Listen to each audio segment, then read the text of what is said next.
Muito bem. Vocês já ouviram falar da história do tigre e o burro?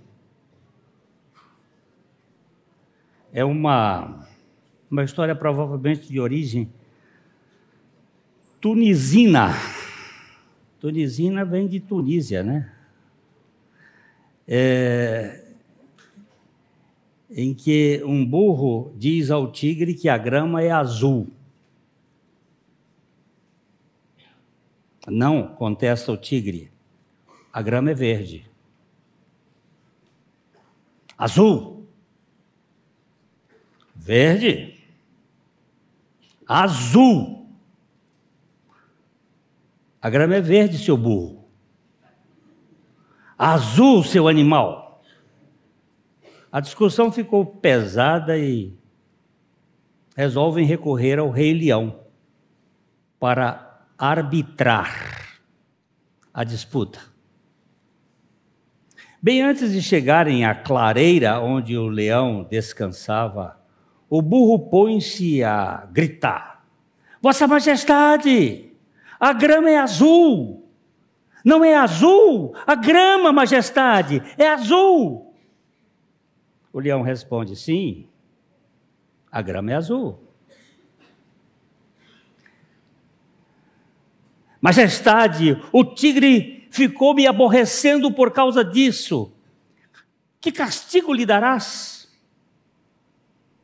O tigre será punido com 5 anos de silêncio, diz o leão, o rei da selva.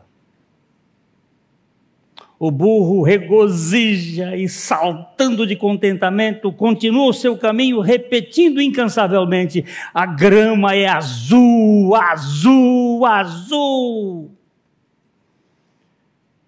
O tigre aceita a punição, mas pergunta ao leão: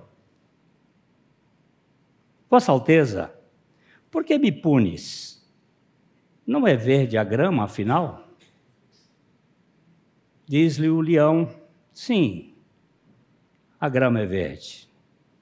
E por que me punes então? Pergunta o tigre. O leão explica: você merece punição, porque é um absurdo ver uma criatura formidável como você desperdiçar tempo e energia discutindo com um burro.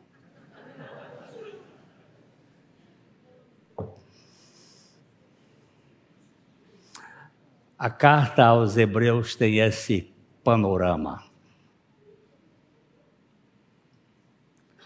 Por trás desta carta está uma igreja sendo cooptada, sendo... como é que eu vou dizer? Pressionada por aquilo que foi passado, que não tem mais significado permanente. E nós vamos ler esse texto aqui, hoje, de capítulo 2 de Hebreus, os versículos 5 a 9. Hebreus 2, 5 a 9. Pois não foi a anjos que sujeitou o mundo que há de vir, sobre o qual estamos falando. Antes, alguém em certo lugar deu pleno testemunho dizendo: que é o homem que dele te lembres? Ou o filho do homem que o visites? Fizeste-o por um pouco menor que os anjos, de glória e honra o coroaste, e o constituíste sobre as obras das tuas mãos. Todas as coisas sujeitaste debaixo dos seus pés. Ora, desde que ele sujeitou todas as coisas, nada deixou fora do seu domínio. Agora, porém, ainda não vemos todas as coisas a ele sujeitas. Vemos, todavia, aquele que, por um pouco tendo sido feito menor que os anjos, Jesus, por causa do sofrimento da morte, foi coroado de glória e de honra, para que, pela graça de Deus, provasse a morte por todo o homem. Nosso Pai, se o teu Espírito não abrir a nossa mente, não revelar a tua palavra, nós não conseguimos nem falar, nem entender, nem crer. Mas venha operar aqui nesta noite, para que o Senhor Jesus Cristo receba toda a glória. No nome dele que nós oramos. Amém. O capítulo 1, a gente já fez uma caminhada por ele. Ele trata do Filho como Filho de Deus. A ênfase da carta aos Hebreus é o Filho. E no capítulo 1, ele procura mostrar, antes de mais nada, que ele é o Filho de Deus, o Cristo. Mas no capítulo 2, ele vai falar do Filho como Filho do homem. O Cristo, agora Jesus, o Filho do homem. Nós vimos na divisão que, havendo Deus outrora falado muitas vezes aos pais pelos profetas, isso é Velho Testamento. Ele nos falou pelo Filho, a quem constituiu o herdeiro de todas as coisas, isso é Novo Testamento. Logo no primeiro, ele já faz a divisão dos dois testamentos. Através dos profetas, a linguagem de Deus, o Velho Testamento. Através do Filho, a linguagem conclusiva de Deus, o Novo Testamento. Aqui você já encontra as duas alianças, a aliança mosaica e a aliança de Cristo. O sacerdócio araônico e o sacerdócio de Melquisedeque. Eu troquei os personagens. Nós vimos que o Filho é a linguagem ponto. O que é linguagem ponto? Não se pode acrescentar mais nada. Não tem vírgula. Ele é o herdeiro de todas as coisas. Engraçado que ele põe herdeiro antes da criação. Porque dentro da presciência de Deus, todas as coisas foram feitas por ele e para ele. Então, ele é o herdeiro de todas as coisas, ele é o criador do universo, ele é a expressão exata do ser divino, sustenta todas as coisas pela palavra do seu poder, e tendo feito a purificação dos pecados, assentou-se como sumo sacerdote que tem uma salvação perfeita. Nós vimos que o Filho é superior aos anjos, recebendo um nome mais excelente do que eles. Vocês se lembram que quando ele encarnou-se, ele se esvaziou e ele assumiu a forma de servo, e com figura humana ele foi até a morte de cruz. Não podia ir mais baixo, aí, entretanto, Deus, o Pai, o exaltou acima de todas as coisas e colocou um nome que está acima de todo nome, para que ao nome de Jesus se dobre todo joelho nos céus, na terra e nas regiões inferiores da terra. Maravilhoso, o Senhor tem essa primazia, um nome superior. Vimos que o Filho é Deus, por isso deve ser adorado. Ele é o Rei e por isso deve ser obedecido. E ele é aquele que faz a purificação dos pecados, ou que fez a purificação dos pecados, por isso pode ser recebido como o único sumo sacerdote competente. Nós vamos estudar isso lá no capítulo 5, 6, o sacerdócio de Arão e depois o sacerdócio de Cristo, que é esse que nos dá convicção. Nós somos agora, não tem mais rescaldo, está feito, está preparado. Nós vimos que a salvação é uma herança e não uma conquista. Na conquista você tem que labutar, mas na herança você tem que receber. É por isso que eu gosto do verbo receber na Bíblia e não do verbo aceitar. Você precisa receber Jesus Cristo como Salvador da sua vida e não aceitar. Porque aceitar envolve um pouco de sua parte, um pouco de meritocracia, um pouco de eu aceitei, mas receber é aquilo que você não tem opção. Quando eu caí no banheiro da minha casa, eu estava com um sangramento, mas ninguém sabia, um sangramento de uma úlcera estomacal. Eu caí, bati o pé numa escada de metal, e a escada fez um barulho, e minha mulher gritou lá de baixo: Glênio! Eu respondia, mas não tinha força. Glênio, o que foi que aconteceu? E aí ela corre, e eu estou caído no chão, e ela corre no telefone, a Unimed foi precisa, e o doutor Elias, que a gente chama de Tuca, amado, estava entrando no hospital evangélico e ligaram para ele, ele veio correndo. Olha, em menos de 15 minutos eu estava entrando na UTI do hospital evangélico. Se não tivesse demorado um pouquinho, vocês não tinham o pastor pregando hoje aqui. Chegou lá, no fio. Eu não aceitei a ambulância, não aceitei ninguém. Eu recebi, porque eu não tinha opção. Não tinha opção. Ali foi uma ação direta e a gente recebe. Ok? Então, é uma herança. Ele foi dada. Quem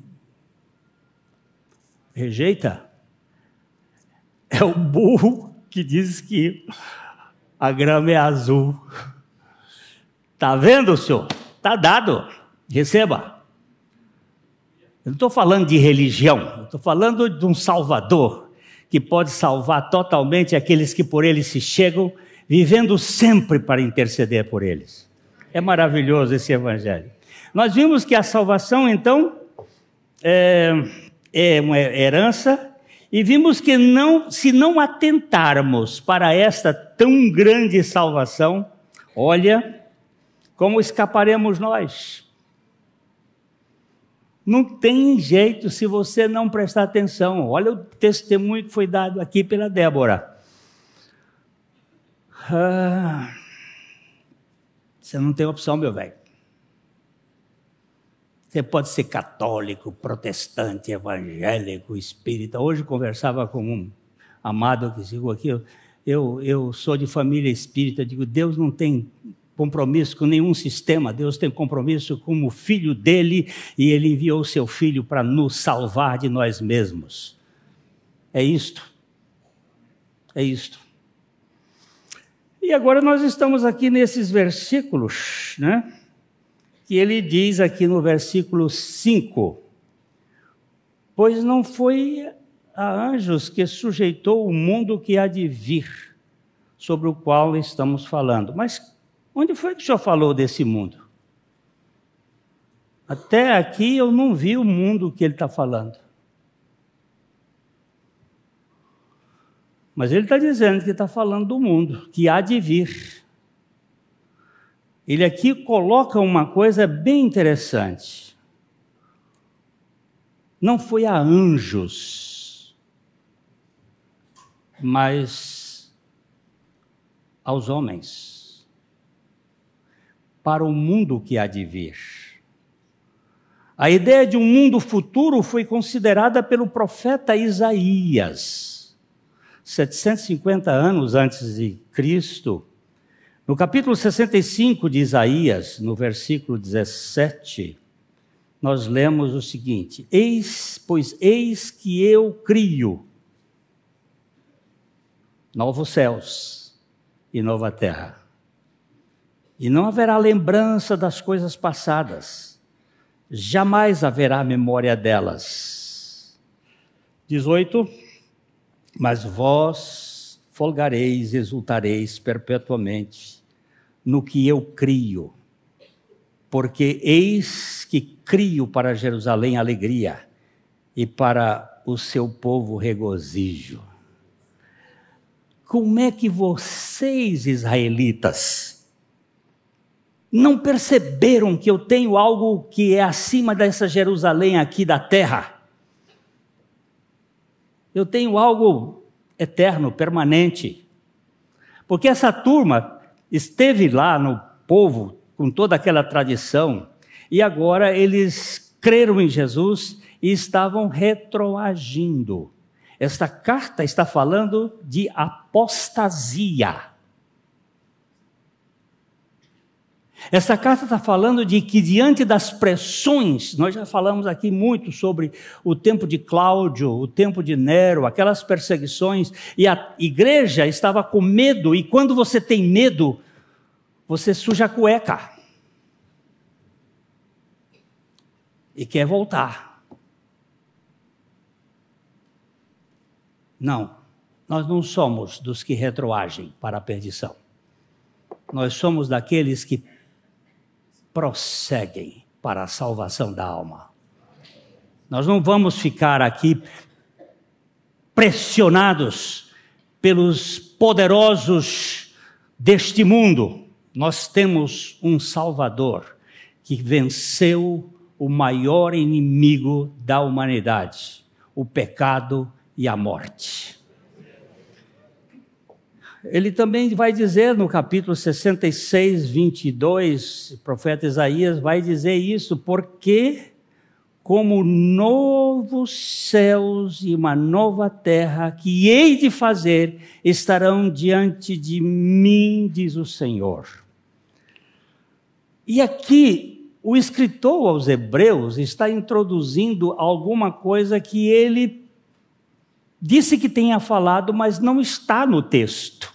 Mas ele está na salvação. Porque esta salvação é uma mudança de identidade daquele que herdou a natureza de Adão e para entrar neste novo reino, ele tem que ser desmanchado, desconstruído, desfeito e feito de novo por este que veio e se encarnou na raça humana para desmanchar o glênio que tem uma origem adâmica, uma natureza carnal, cheia de preconceitos, cheia de rancores, de traumas. Este bicho precisa ser trocado. O cristianismo não é uma meia sola, é uma coisa nova. Você não brinque com esse assunto, porque eu já aceitei Jesus. Não, você tem que morrer, porque sem a sua morte você vai ser um problema dentro da igreja. Cristianismo não é eu imitando Cristo. Cristianismo sou eu, morto e Cristo vivendo em mim. Isso é básico, mas é bom a gente repetir, porque tem muita gente que, não sei. Esse mundo que há de vir, que estamos falando aqui, que ele não falou nada, não foi sujeitado aos anjos, mas aos homens.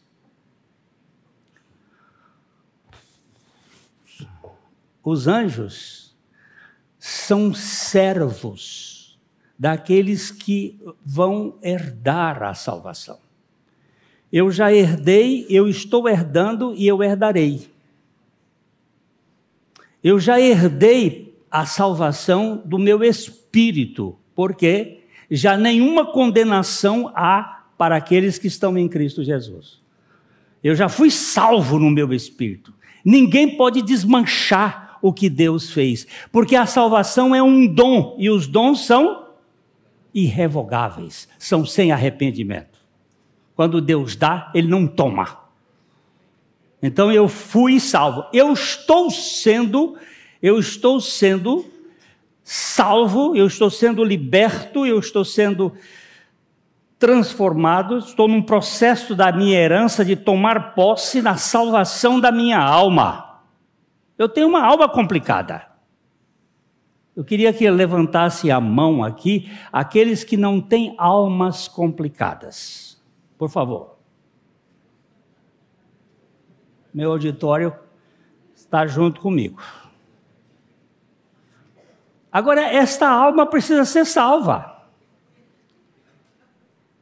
Esta alma que às vezes chama a pessoa do lado. Vem cá, Tiago. Vem cá, Tiago. Vou falar mal de alguém aqui, você vai... Entendeu? Estou falando mal nos ouvidos, cochichando, e depois aquilo vai fermentar no meio dos irmãos. Moço, que crime é esse?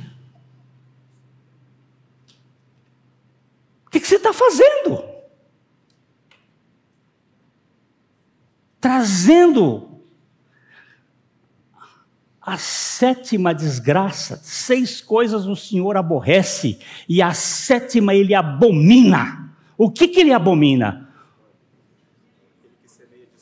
Aquele que semeia discórdia entre os irmãos.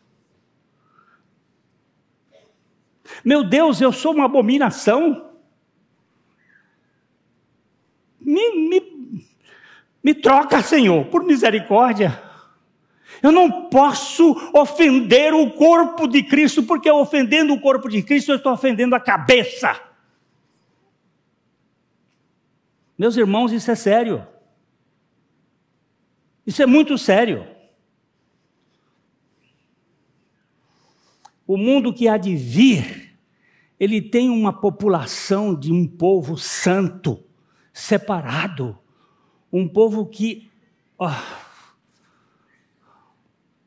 odeia o podre, o saprófago. Hoje eu dependo da minha esposa quando eu viajo, porque eu perdi 90% do meu olfato. Hoje minha degustação é via cérebro. Eu continuo gostando demais de bacalhau, mas eu não sinto aquele cheiro que eu sentia antes. E, por sinal, ontem eu comi um bacalhau na casa de um irmão que estava top. E eu me deleitei com o bacalhau. Mas eu queria sentir, não sinto mais, agora é o nariz da minha mulher que me salva. Quando nós estamos viajando, eu digo, vê se tem algum azedo aí, porque para eu não ser envenenado. Mas, meus irmãos, eu tenho um olfato muito bom para cheirar fofoca. Meu Deus, não me faça ser propalador de cisânia.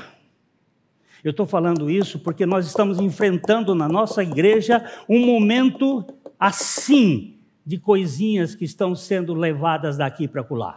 Lembre-se que você é um maldito que faz isso.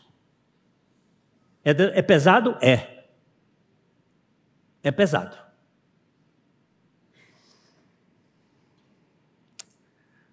O mundo que há de vir. Oh, meu Deus.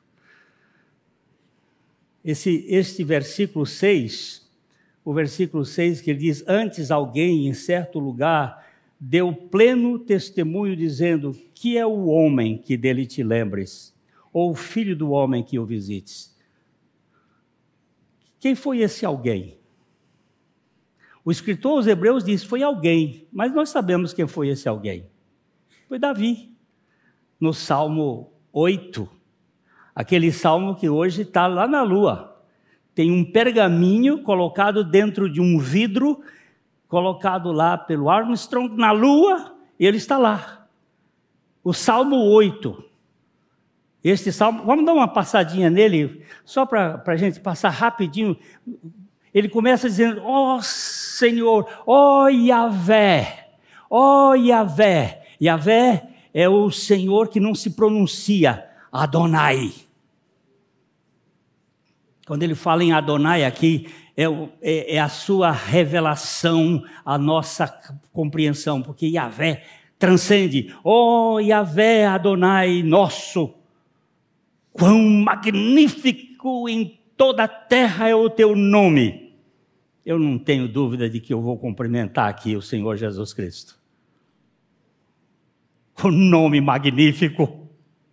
Não existe outro nome, pois expuseste nos céus a tua majestade.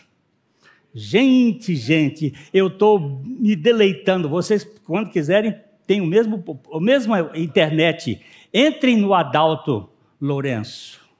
Adalto está nadando de braçada. Ele e o Marcos Eblin. Olha como eu tenho aprendido com esses meninos. Este macro. Anteontem eu tive uma aula com eles via internet, mostrando as coisas da datação, que contam que não sei o quê. Eu não posso nem repetir, porque são 6 tipos de datação e nenhuma delas batem com nenhuma. A mais comum, que é a carbono 14, só tem viabilidade de 6 mil anos. Depois disso, você não acha mais o carbono 14, ele desaparece, evapora. Mas isso é usado para pegar a cabeça, a grama é azul. A grama é azul. E nós comemos isto. E vamos discutir esse assunto, achando que... Não fala isso não, Glenn. Não, você vai ser preso. Mas se for morrer por causa disso, mas você vê como é que nós estamos, a ciência numa barafunda.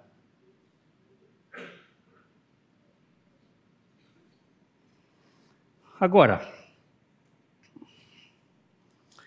continuando aqui, ele vai dizendo: antes alguém... Não, volta no Salmo, amor da minha vida. No Salmo, o verso 2. Senhor, da boca, ele começa grandão. Ele fala magnífico o teu nome, ele fala de Yahvé, Adonai, Deus, o Senhor Jesus. Tu és magnífico. Ninguém... Aí eles, da boca de pequeninos, de criança de peito, tu suscitaste força por causa dos teus adversários, para fazeres emudecer o inimigo e o vingador. Você se lembra que Jesus disse que Deus deixou de revelar aos sábios e entendidos e revelou aos pequeninos e humildes?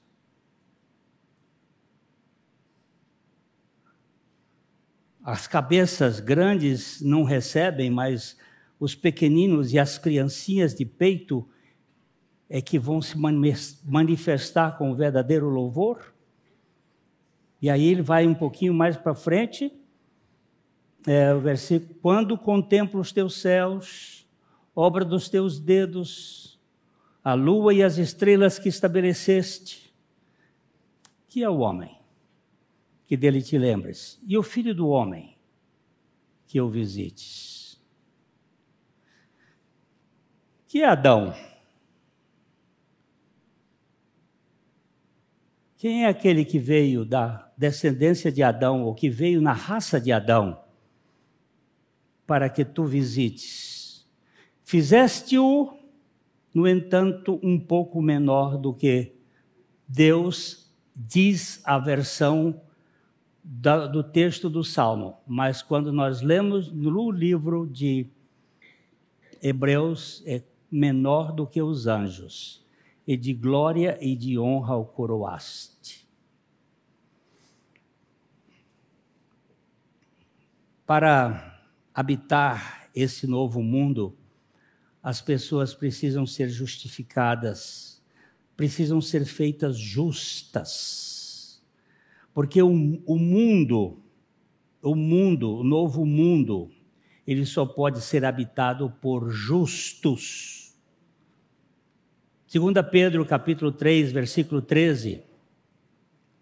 2 Pedro 3,13, ele vai dizer assim, nós, porém, segundo a sua promessa, esperamos novos céus e nova terra, nos quais habita justiça. Você não vai ver um togado no novo céu e na nova terra.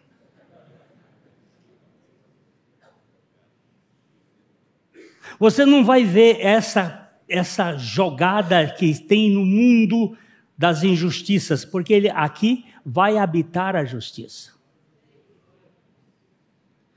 Mas para que isso aconteça, o cara tem que ser trocado.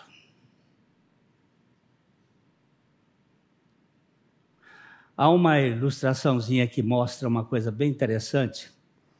O pastor estava numa reunião de oração e estava o juiz lá, isso na Inglaterra. O juiz em inglês é um negócio muito sério. O direito consuetudinário, a coisa não é esse negócio aí de código, não. O juiz, do lado do juiz estava um cara que tinha sido julgado e condenado por aquele juiz. E estavam orando os dois juntos do lado. E o pastor viu aquilo e, terminada a reunião, ele saiu com o juiz andando, ele disse, você viu quem estava do seu lado? Aí o juiz disse, vi. É maravilhoso. É maravilhoso. Aí o pastor disse, é maravilhoso ver você ajoelhado com aquele que você julgou. Ele disse, maravilhoso é ver como Deus me alcançou. Ele era mais fácil de ser alcançado, porque ele estava no pecado sórdido, mas eu estava no pecado nobre. É maravilhoso que Deus nos coloca juntos. Gente, o juiz precisa ser mudado e nós aqui precisamos ser mudados, trocados para poder habitar nesse novo mundo. Por que o homem e o seu filho têm que ser menor do que os anjos? Alguém tem uma ideia? Por que hoje vocês não estão em água, mas eu tenho? Vocês vão ficar sem água, mas eu vou beber, que já estou a boca seca. Um irmão ali foi me exortar, disse assim, vai com calma. Brincando, achando que eu não fico nervoso. Mas aqui estou tremendo. Continuo. Esse púlpito é pesado, né, meu filho? Isso aqui não é brincadeira, não. Mas por que os anjos foram menores? Por que o homem, este filho do homem, é menor do que os anjos? Por que ele, tendo sido feito menor do que os anjos, por que ele tinha que ser menor do que os anjos? Eu tenho que dar um presente para quem responder aqui hoje. Por que Jesus tinha que ser menor do que os anjos?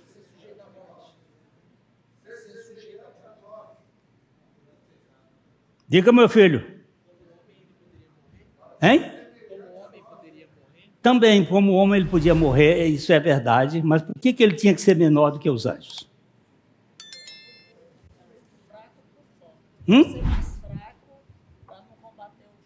Ó. Viu como é, filho? Sabe o que? É covardia. Um forte bater num fraco.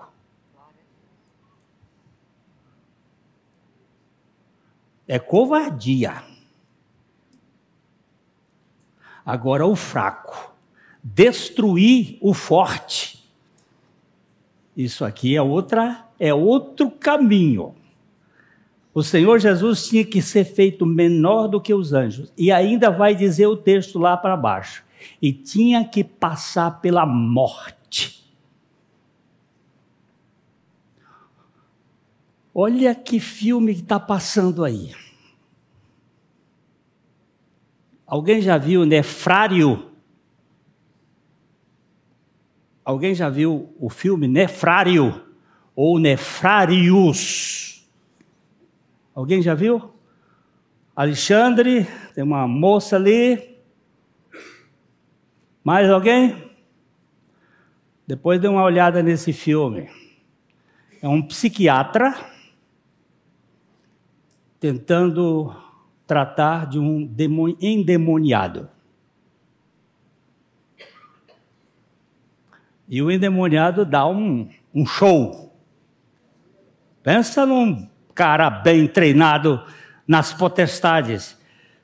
E aquele psiquiatra é um novo psiquiatra que foi no lugar do outro, porque o outro não pôde ir, e ele começa negando que exista esses poderes que a Bíblia chama de cosmocratares, forças espirituais da maldade. E ele vai argumentando e debochando como o livro do C.S. Lewis, Cartas do Diabo, ou Cartas de um Aprendiz do Inferno, com aquele mesmo teor, e dá um momento em que ele diz assim, mas nós não percebemos que a cruz foi a nossa derrota. É, meu amigo, é na fraqueza que Deus vence. A cruz. Dá uma olhadinha nesse texto. Diz,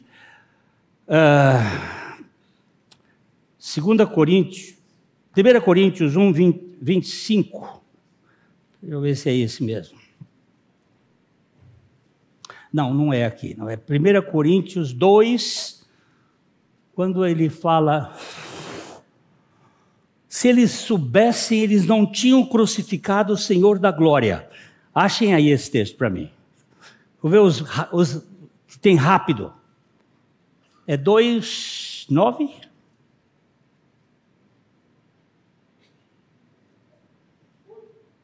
Hein? 8. 2 Coríntios 2:8. Apareceu aí?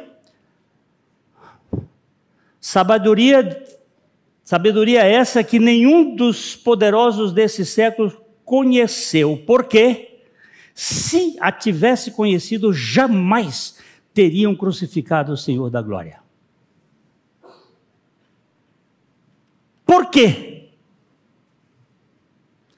Porque ele foi crucificado em fraqueza, mas vive pelo poder de Deus. Aonde foi que ele derrotou o diabo? Na cruz, na fraqueza. Para que pela morte que ele provasse por todos, nós pudéssemos ser libertos da nossa carcaça adâmica e ganhássemos a vida dele dentro do nosso coração. Isso faz todo sentido. O velho Ademar de Campos, que compôs esse hino que as meninas cantaram. As meninas, você vê como eu coloquei aí?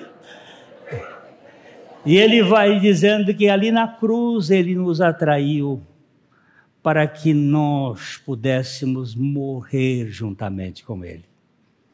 E a vitória nossa é exatamente esta. Você e eu precisávamos passar por meio deste funil que é Jesus Cristo, para que nós perdêssemos essa nossa natureza besta.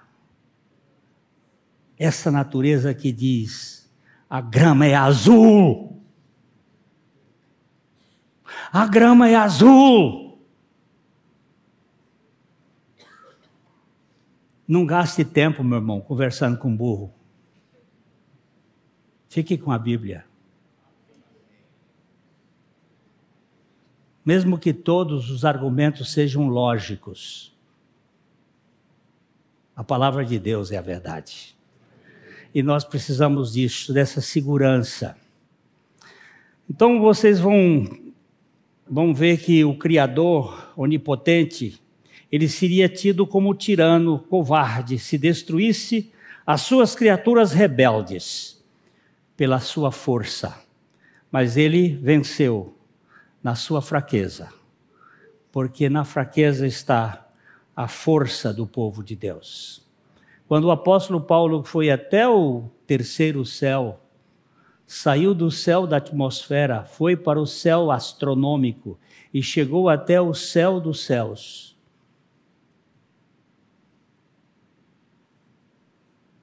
Ele voltou de lá com uma coisa, ninguém fez isto. Nenhum homem. E para que não me ensoberbecesse com as grandezas da revelação, foi-me posto um mensageiro de Satanás para me esbofetear, a fim de que eu não me exalte. Por favor, você que não ouviu a mensagem de hoje pela manhã, trazida pelo irmão Márcio Mizubuchi, faça o favor de ouvi-la.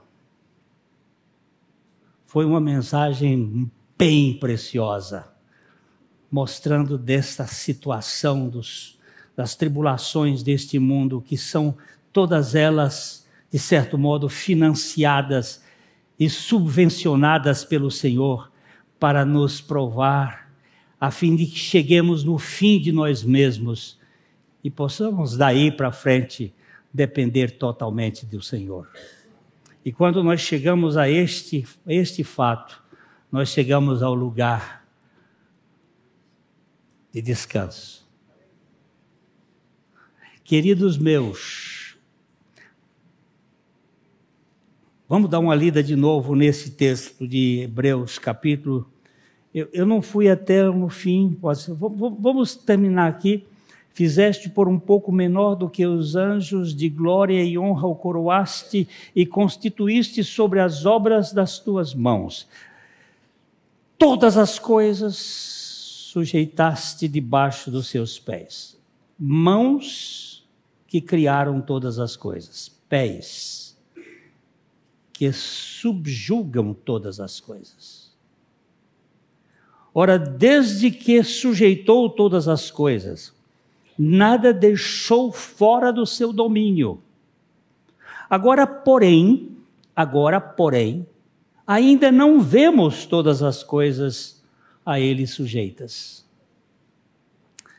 Vemos, todavia, aquele. Aqui meu coração vai dançar.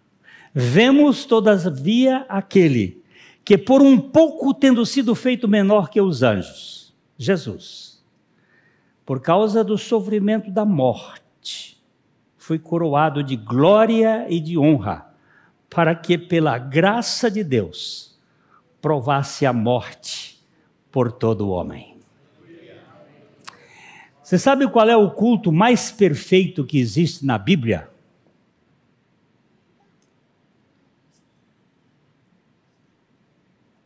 Vocês já passaram por esse culto, não? Capítulo 5 de Apocalipse. É o culto mais perfeito. estavam lá os anjos, estava lá os 24 anciãos, os 4 animais, estava lá toda uma hoste maravilhosa, e estava João chorando. Vamos dar uma lida nesse texto e aí a gente termina. Vi na mão direita daquele que estava sentado no trono um livro escrito por dentro e por fora, de todo selado com 7 selos. Isso aqui o Márcio está dançando nesse trabalho aqui, mexendo o Márcio Frois, e vocês vão verificar a riqueza quando chegar lá, que é um negócio de arrepiar, viu? Esse culto aqui. Vamos lá. Vi também um anjo forte. Você vê que se tem anjo forte é porque tem anjo fraco. Esse aqui é um dos anjos fortes, que proclamava em grande voz: quem é digno de abrir o livro e de lhe desatar os selos? Ora, nem no céu, nem sobre a terra, nem debaixo da terra, ninguém podia abrir o livro, nem mesmo olhar para ele. E eu chorava muito, porque ninguém foi achado digno de abrir o livro, nem mesmo de olhar para ele.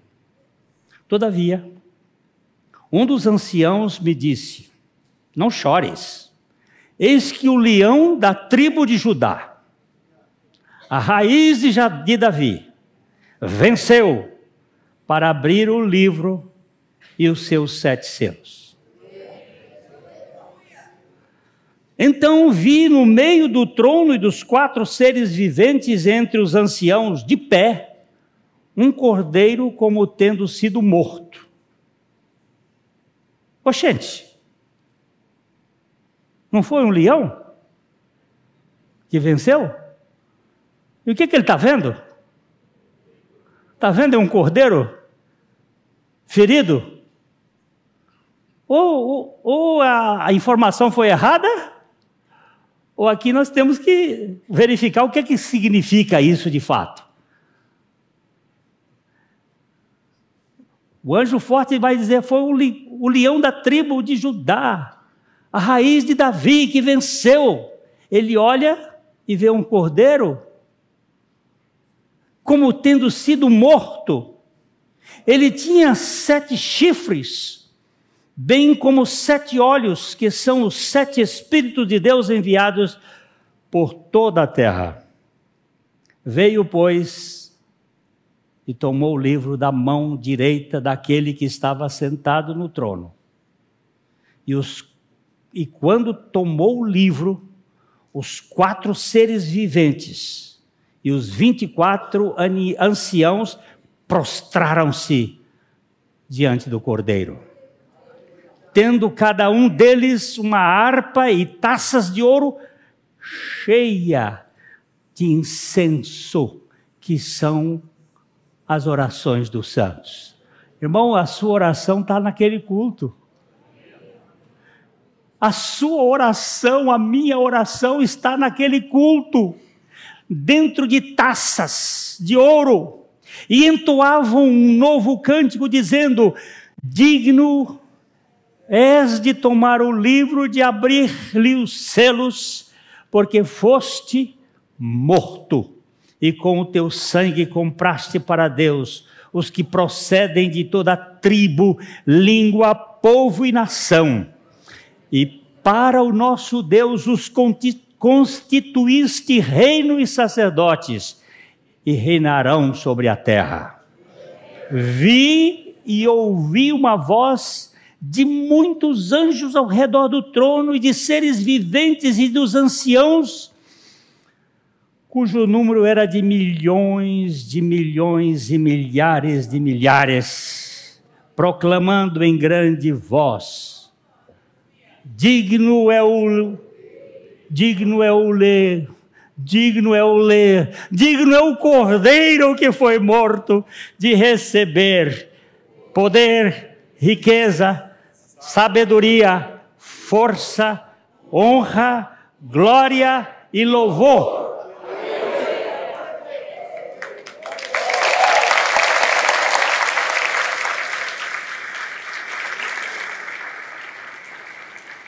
Então, ouvi que toda criatura que há no céu e sobre a terra, e debaixo da terra, e sobre o mar, e tudo que neles há, estava dizendo: àquele que está sentado no trono e ao Cordeiro seja o louvor e a honra e a glória e o domínio pelos séculos dos séculos. E os 4 seres viventes respondiam: Amém. Também os anciãos prostraram-se e adoraram.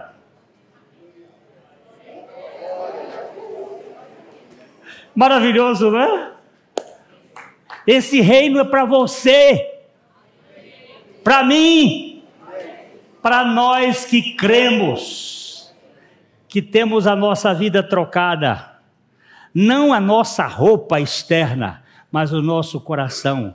E dar-vos-ei um coração novo, e tirarei de vós o coração de pedra, e vos darei um coração de carne, e farei que andeis nos meus estatutos, guardeis e os observeis. Este é o culto que começa aqui e termina lá. Lá não termina, não. Lá é forever, né? É forever. Eu vou dar um dever de casa também para vocês. Peguem o Aleluia de Handel. Pode pegar o dos Mormons. Ele tem aquele coral dos Mormons é muito bom, mas tem outros. Peguem o Aleluia e só ouçam o Aleluia e vejam as vezes que ele canta. Aleluia, aleluia, aleluia, aleluia, aleluia, aleluia, aleluia. E você vai contando quantas vezes. Ele vai dizer 3, 5, 7. Agora você entendeu? 3 é a Trindade. É que merece todo. 5 é a graça. 7 é a perfeição. Sabe que o Handel, ele estava pobre, ele estava doente, ele estava há 40 dias em cima para produzir aquela obra. Faltando 3 dias para ele concluir, ele expulsou o ajudante que estava fazendo comida para ele. Ele estava com fome, sem comer, E quando acharam, bateram na porta, chamaram a polícia, quebraram a porta, ele estava em cima.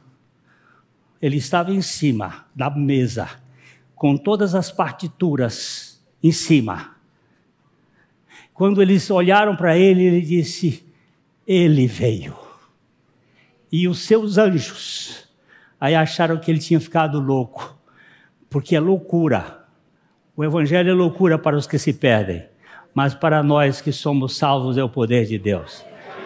E esse hino tem sido usado por Deus. Eles têm tentado banalizá-lo, mas não se banaliza aquilo que Deus põe à mão. Você vai ouvir o Handel fazendo aquele aleluia, que é esse culto da majestade do Cordeiro. Olha para ele, foi o leão, mas o leão só vem agora. Espere que ele vai chegar. E as coisas estão arrumadas para esse novo mundo. Eu recebi já devia ter acabado.